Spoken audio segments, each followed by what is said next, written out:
So let's go over what we covered in this module.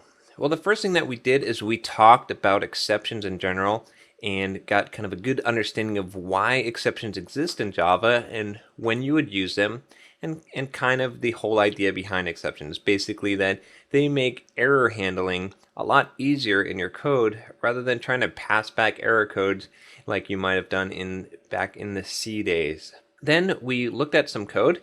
I showed you how to actually implement exception in Java, and we covered some of the basic here. We didn't cover everything that has to do with exceptions, but I showed you, the basics of setting up a try block and a catch block in order to be able to catch exceptions and deal with exceptions.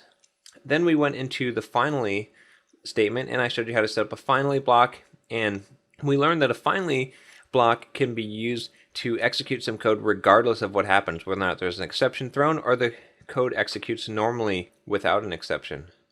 Then we talked a little bit about checked and unchecked exceptions, which are the basic two types of exceptions in Java.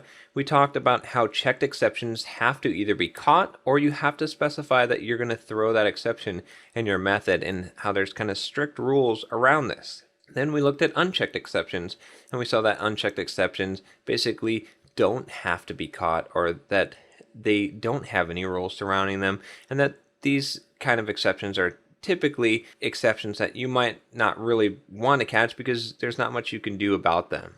Then finally, we covered some of the best practices around exception handling in Java.